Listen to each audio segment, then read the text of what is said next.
Hi. Hello. I'd like to share a story with you. Or two, actually.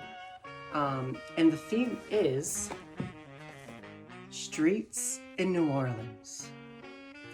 And I know that sounds endlessly exciting. And that's because it is. And this first story I'm gonna tell you is actually a true story.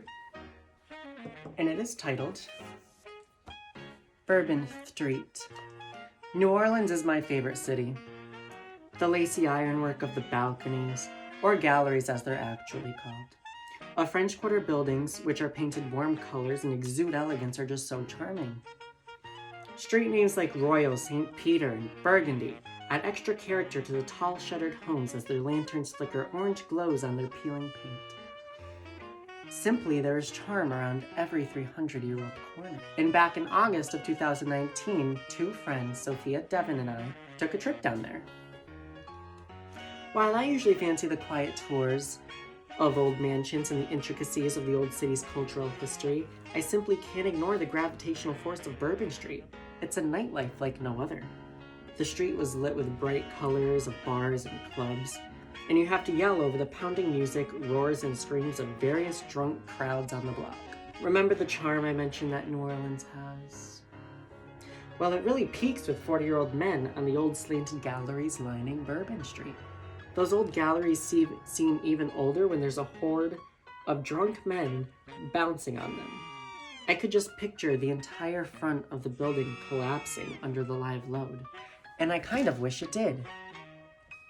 Because those 40-year-old men were whistling and waving beads at my pretty friends who hated being in their gaze. But besides predators on the street that are all around this 13-block party, other causes for concern are gray puddles that line the wavy streets, and club promoters.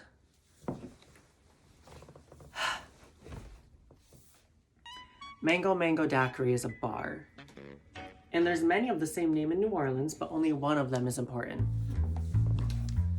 It's a brick building with at least 5 French doors opening it up to the street.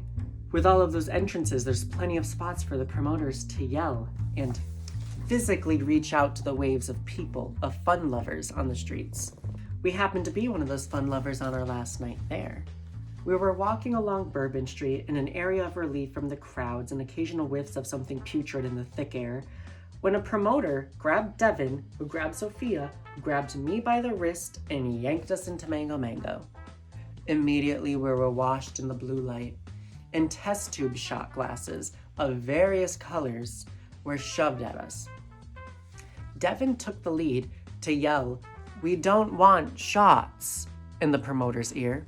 But while Devin was dealing with that promoter, another was staring Sophia down. This one's tongue was pierced, which gave her a lisp, and she was chewing gum. She insisted we take the shots. "What color you want?" she asked. "None. We don't want shots." Well, the next thing I knew, this woman whipped her head back, opened her mouth, and she set 3 test tube shot glasses in her mouth. And then she leaned forward, locked eyes with Sophia, and advanced. My jaw dropped as I saw this promoter with her pierced tongue zero in on Sophia, expecting my friend to take these shots from her mouth.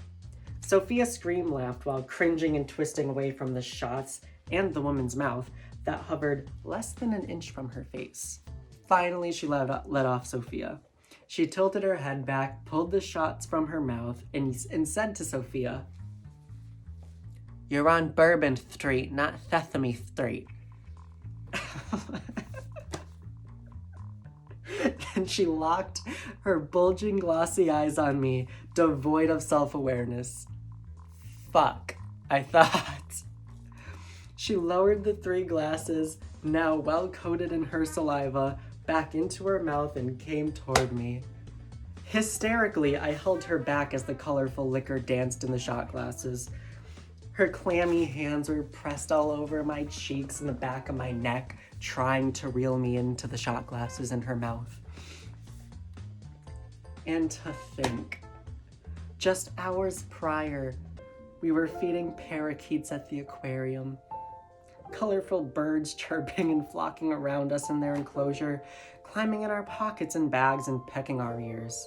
Now a completely drunk woman was trying to pour 3 shots down my throat via hers.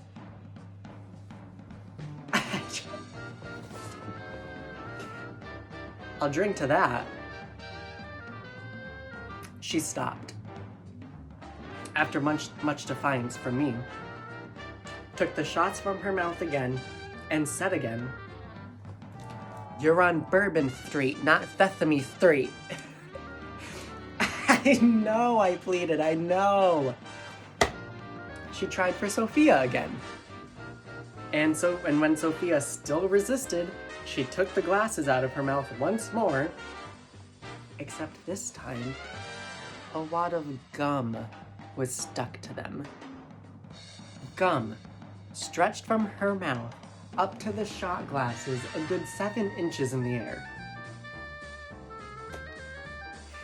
We all watched, wide-eyed, jaws dropped, and nausea tickled in my stomach as I watched the spit bubbles bounce on the gum in the shot glasses.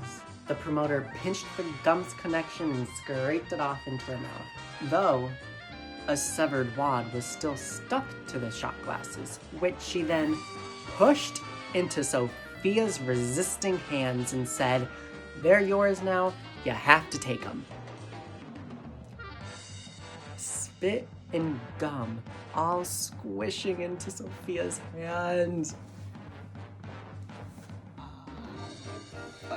I'm glad it wasn't me. Gotta say that. I'm glad it wasn't me.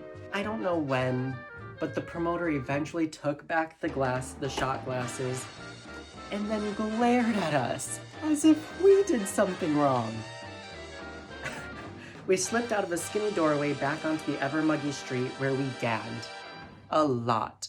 The image of the saliva and gum-coated test tube shots was burned into our corneas. Sophia poured hand sanitizer into her palms and spread up to her shoulders. And Devin, well, as Sophia would say, I've never seen someone gag so much without throwing up. Thank God there's another bar a few blocks down that didn't ID us, seeing as we weren't 21, so we could watch the image of everything that had transpired from our heads. Our laughs and gags were drowned out by the commotion of Bourbon Street, gone unnoticed and drifting away with what little wind there was. Again, New Orleans is my favorite city. Aren't these the stories I'm glad I have to tell? The absolute absurdity that you can't get from a house tour? Sophia might disagree about the advantages of having this story to tell, but still, she and Devin both love New Orleans now, though the predatory men could be done away with. Maybe we could have tried calling alligators, something we learned how to do on a swamp tour, to defend our honor.